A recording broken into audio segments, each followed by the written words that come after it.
Welcome back to Markology. I am your tour guide, Mark Immelman, and I am in a greenside bunker. Do these things scare the bejesus out of you? Well, let's ditch the paranoia, get a plan, and make you better out of the greenside sand because truth be told, this is one of the easiest shots in golf.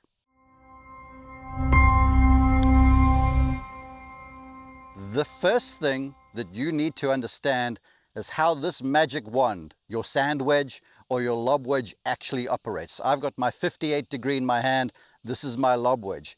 Now, as you examine your golf club, there's a cutting edge or the leading edge of your golf club, and there's a back edge. On the flange, it's the bouncing edge. And that's exactly how they operate. If the cutting edge enters the sand, you're going to cut through the sand and leave a deeper divot. If the bouncing edge or the back edge hits the sand first, you're going to make less of a divot and you'll hear that beautiful thumping sound as the club enters the sand and the bounce kicks it back out. Either way, whether you're using the front edge or the bouncing edge, the key is to understand with this club that we are going to take a cushion of sand, the cushion of sand underneath the golf ball, and we're going to move that cushion of sand out of the bunker onto the putting surface, and that is going to propel your golf ball high, softly, safely out of the greenside bunker and onto the green. So in other words, this shot, you're actually duffing the ball. This is a professional duff because you hit the sand and the sand moves the golf ball out of the bunker. It's easier than you think. So building on that cushion of sand idea, obviously then, the size of the cushion of sand and where it enters the sand in relation to the golf ball is paramount to success. So in the bunker shot, all you really need to ensure is where do you hit the sand and how much of the sand do you propel out of the bunker. Ordinarily, I look for this. If I'm going to make a bunker shot, a proper divot, I'm going to see something that, as you look at this divot, it enters the sand somewhere around the middle of my stance. As it exits the sand, it exits somewhere around the instep of my front foot. And if you look at that there, you see it's basically the size of my size 9 shoe. The depth of that divot is about maybe a finger, maybe slightly deeper. But how you make that sand cushion is almost paramount to your success. And that is where we're going to start before we learn one or two tricks of the trade.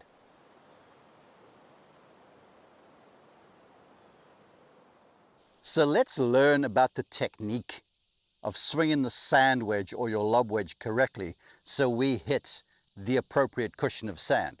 You must understand that the bunker shot has a very vertical or essentially up and down angle of attack on your golf club.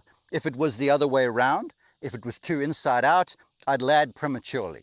If the club wrapped around my body, I'd have a tough time landing right in the middle of the stance where that cushion is supposed to be located. So here's a great way to learn it. Understand the up and the down and almost the hammering of it. Imagine I had a stake in the ground and I'm hammering that stake straight into the turf. So watch this. The first one I hammer straight down.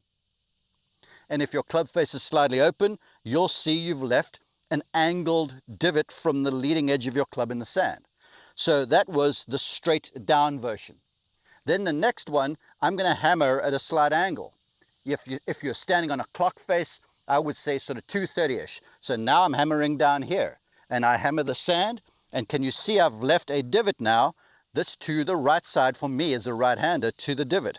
So now I'm getting the feeling of delivering the club into the sand. See there? And as I get more and more from behind my body, all of a sudden, as I move my body weight through, I have created that divot. So you can basically stand here and go, okay, first one, hammer the sand. I've got the feeling of it, hammer the sand to my side. Third one, make a swing, hammer the sand and move through, and off you go. And what you've suddenly done is create a well-positioned cushion of sand or divot. It's as easy as that. So you've got your hammering feeling, and you've understood that you're releasing the club down to the sand. We're not trying to pick the ball out of the sand. We're not trying to lift the ball out of the sand. We are creating the proper landing conditions. So when you've got the feeling of how the club head releases and your body moves it through and you create that divot, let's start working on landing this plane correctly. And it's simple to practice. In fact, if you're a PGA Tour winner or a complete beginner, I'm going to give you the same lesson because I learned this many moons ago and it is foolproof. What you do is you draw a vertical line in the sand. Then you address it so it's right underneath your sternum. See that? Now you assume your grip, open the club face just a whisker. If you look at the leading edge, maybe turn it to about 1 o'clock. That's all you need right now. Assume your grip. Now, the goal is to make a divot that starts on the line and moves forward. You see, something like that. So address the line, get in your posture, you've got your hammering action, you can rehearse once or twice, and then as I move through, notice how I've landed right on the line, created the divot moving forward. Remember at the top of the show how I said, if you land in the middle of your feet and the divot goes forward and you propel the sand out of the bunker, you're in business? Well, you're in business because here's my promise. If you can hit this line consistently and you can make that thumping sound, I promise you, you are going to get the ball out of the bunker. One more time. Address in the middle, face slightly open, hammering feel. Then you move forward, beautiful sound, and see the line. It is still intact. I'm going to give you a little wiggle room because that's kind of elite bunker play. If you're a bit of a beginner, I don't care if you land somewhere around the line, let's call it like that, and you're accelerating to the finish, you're in business. But it's all a function of ball position. Ideally, in practice, land on the line, throw the sand out. If you land anywhere early, slightly like that, you also find if you start landing very late, you're in trouble. If you don't land at all, you're really in trouble. And if you land somewhere back here, then we're in trouble also. So if you put this airplane down somewhere near the runway, you are going to be an expert bunker player. So I talked about where the club landed in the sand, the landing spot if it was a plane landing on a runway. Now, as you start to add a golf ball to this equation, there's your line, which is in the middle of the stance. The ball should be about 1 inch or so in front of the line, as I have over there, because if I strike this line and I move through, you notice how the club would land on the line, it would get underneath the golf ball sufficiently, which will create this cushion, and I will then propel the ball out of the bunker. Have you noticed I haven't said hopefully? Because I'm going to guarantee you that if you land on that line, you get the sand propelled out of the bunker, you are on your way. So here we are. Face just slightly open, line in the middle of my stance. I'm in good posture, nice and squat through my hips and my knees because I need to get under the golf ball. I can't be standing too straight up. Remember, then I won't create the cushion of sand. So I create the cushion. I'm feeling the vertical aspect to the swing. Now my sole goal is landing on that line and following through. Landed a touch early, you see that? But the ball's out of the bunker. That was not ideal, but I am doing work. Unlike some folks that fall back in an effort to lift the ball out the bunker, they thin it, they hit it in the lip, or they dig too deeply and the ball doesn't get out there. Again, this line is a guarantee that I promise you. So that first attempt, I landed a little early, ball got out, I'm still okay. How about we strive for better? And again, better is just landing a little closer to that line. So same procedure as the last time, face slightly open, body lower. I've got my vertical feeling of the club and my body's going to carry me through. On the line,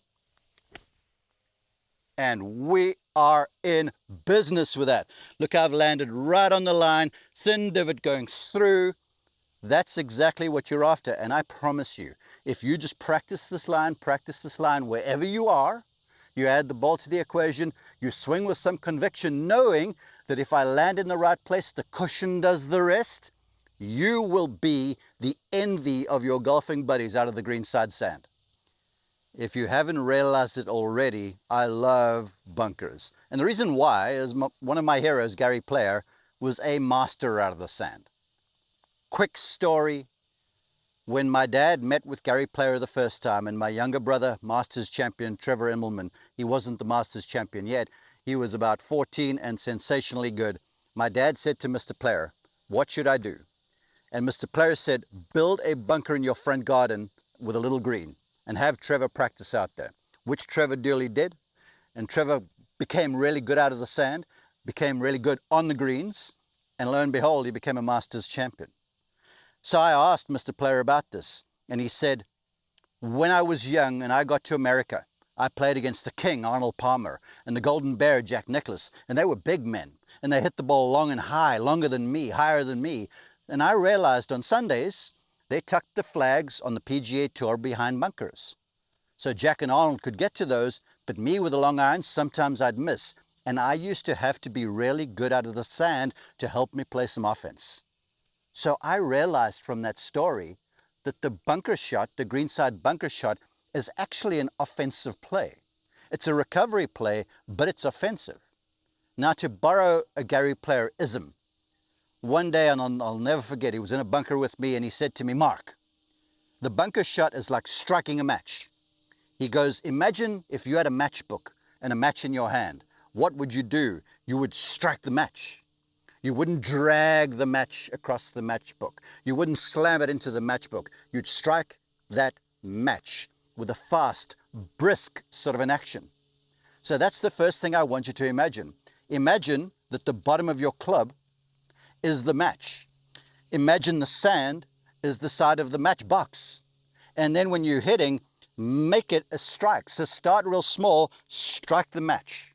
You see, I'm not moving a lot. I'm just kind of going, hinge my wrists up and unhinge, and I strike the match. That's enough to propel the ball 10, 15 feet. See, I'm just hinge up, hinge down. There's vertical to it, and I'm striking that match. When you've got that strike the match feeling, you can make it longer. So you swing your arms a bit more, you turn your body a touch more, and you strike the match. But can you see there's still that fast action through the ball? Now, I know that probably makes you a little nervous because you're like, "Oh gosh, I'm going to skin the ball and thin it across the green." Here is I'm going to guarantee that you do not land early and thin the ball. First off, do that line drill. Secondly, use your body weight. To this day, if you watch Mr. Player, a player from a bunker, he almost leans weight onto his front leg. If I had two scales underneath me, this would weigh infinitely more than this side. I would say I've almost got 70% of the pressure on my forward leg. My back leg is just a support post. And when you do that, if you didn't strike the match, you'd notice how the club digs more. So lean that body weight forward, get the feeling of the wrist striking the match, and you will notice that the divot may get a little deeper. That's good. That means that you're not going to thin the ball. If the divot lands correctly, you're operating. So remember, weight a little forward.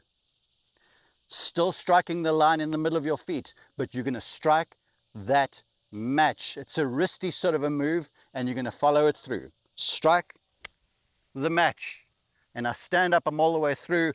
That is something you can take everywhere you are, whether the bunkers are firm, whether they're kind of clay-based like these, whether they're fluffy. The strike the match feeling and that image of it will take you to your best greenside bunker play.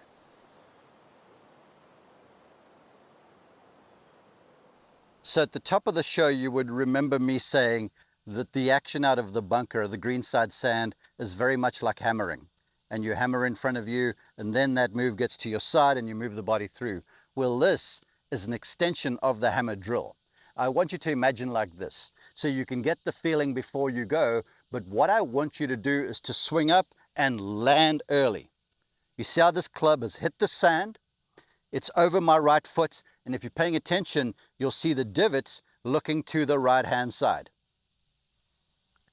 That's what I want you to feel, how this wrist angle gets unloaded. And when you do it, you stay centered enough so you land back before the line in the middle of your stance. Again, the line is straight. This should be inside out. And once you have that feeling where your body is low enough, where you're releasing your wrists well enough and you're hammering the sand, I want you to watch this magic. Because now we're going to build some body turn and just into the finish, and watch how I'm going to move that inside out divot to land in the right place, and it's going to go slightly to the left.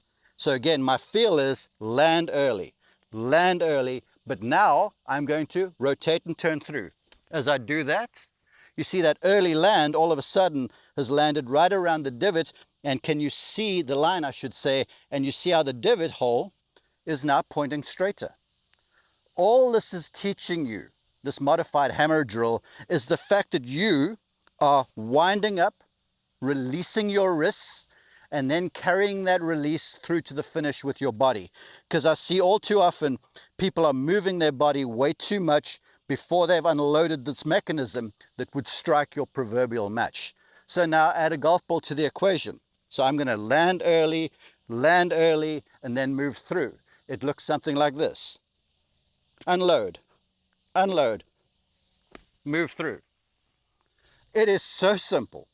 You'll be astounded how well this works, because it will teach you the timing of when you release and how your body moves that release point, that landing to the right place to situate that cushion in a place where you are going to turn this club into a magic wand.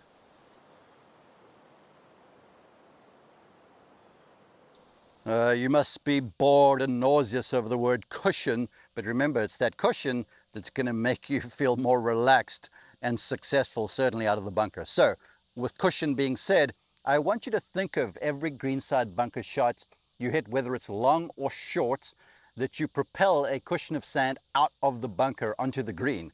And I want you to do this drill to feel it. Set the club down in the middle of your stance. Just dig it into the sand so there's a little sand on the club face, and then practice throwing that cushion of sand as far as you can make it go. One more time. Dig up some sand on the face of the club, and now without a backswing, move through, and you see I'm throwing that plume of sand. That plume of sand is the cushion. It is what's moving your golf ball out of the bunker. And so every shot you hit, you should be that person that doesn't leave sand in the bunker like that. You should be the person that expels the sand from the greenside bunker onto the green. If you watch any still or any video of any elite bunker player, you will see them hit, and the sand will kick up and the sand will land on the green. It's simple to do. Create the little pile of sand on the club face without a backswing, move it through and accelerate so you throw this stuff, because if you do, that golf ball's going with it and it's getting out of the sand and onto the green and hopefully into the hole.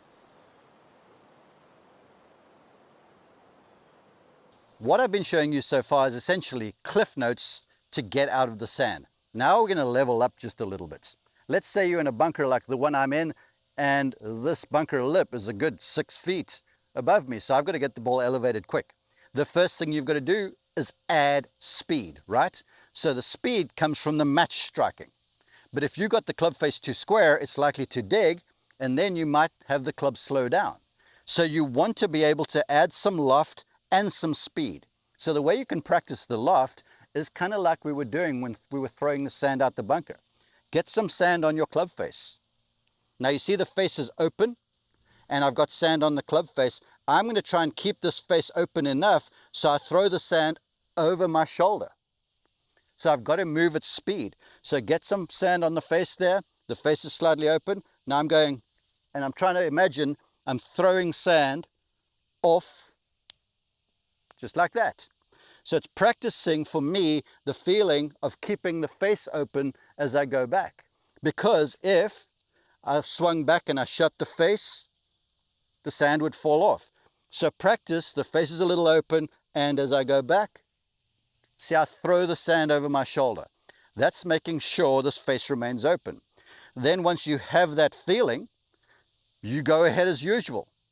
Ball in the middle of the stance, up and down action, more open face, move through, land in the right spot, all that same stuff. So I have the face a little more open now. We need to strike the match, but the face is going to be more open. Let's see how we do.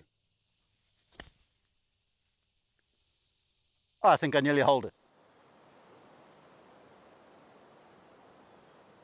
So just to put a capper on this bunker lesson, I want to give you some best practices. First off, as you address the golf ball, remember the line, the imaginary line, you're on the golf course now, should be in the middle of the stance. So the ball is always just about an inch forward. So essentially that's under your heart if you're a right-hander.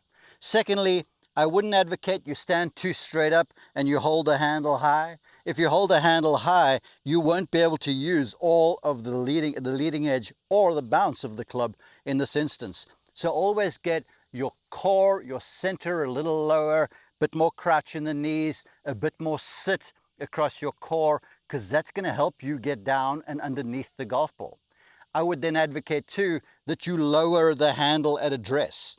Notice as I lower the handle, I show the heel of the club to the sand. That's where all of the bounce is. If I stand too tall, it's all toe biased and you're not going to have the success you should.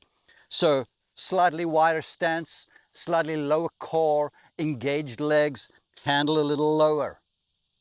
That's where you need to play from, and of course nice and relaxed across those wrists so you can strike the match. And then finally, understand the surface you're playing on and out of. When you get in the bunker, you'll get a sense for if it's fluffy or if it's firm. So dig your feet in just a touch, and if you can dig down, then you know, okay, there's some sand underneath the golf ball, in which case then I could use the back edge of the golf club.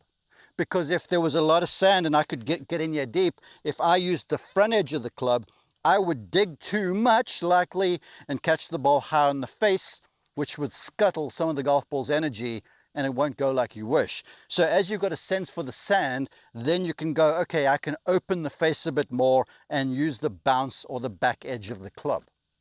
Conversely, if it looks really firm like that, you don't want to open the club, because then you run the risk of the club bouncing early and bouncing into the back of the ball, and then you scull one over the green. So can you see here it's a little thinner? It would be dangerous to bounce the club. There I would definitely have the face a bit more square so I can still get underneath it. And then one more thing. Those dreaded plug lies, I'm going to plug one a little bit over here. Always square the club face for this, because you still want to get the club under the golf ball, no matter how it lies. So you notice here that this bunker lie is plugged, right? So if I opened the face, I'd run the risk of the club bouncing back out the sand and not getting under the golf ball sufficiently well. So I'm going to toe the club face in, and I'm really going to create some vertical so I can dig the ball out there. One thing to remember, you don't have to hit this as hard, because the ball's going to come out tumbling with not as much backspin. So here we go. Club toed in. I aim more squarely. I'm going to get the club up and down, more match striking. And watch as I follow through. I'm not going to try and fight my way through the sand. I'm going to keep the club in there and let the ball tumble out of the line. Here we go.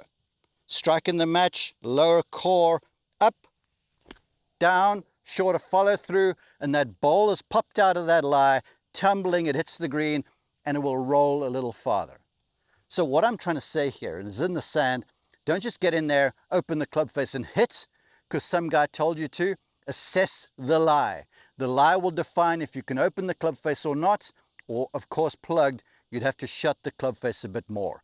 That is where the key of the whole thing is. Most of you, because you're petrified of the sand, get in here and you just try and get it over with, but you don't get out the bunker. Take your time, assess the sand, build your stance, execute what you've been drilling. You will start to love bunkers, and when you do, like the great Gary Player said, you will be able to aim at more pins, because if you miss, you know you are not destined for some disastrous number on your scorecard.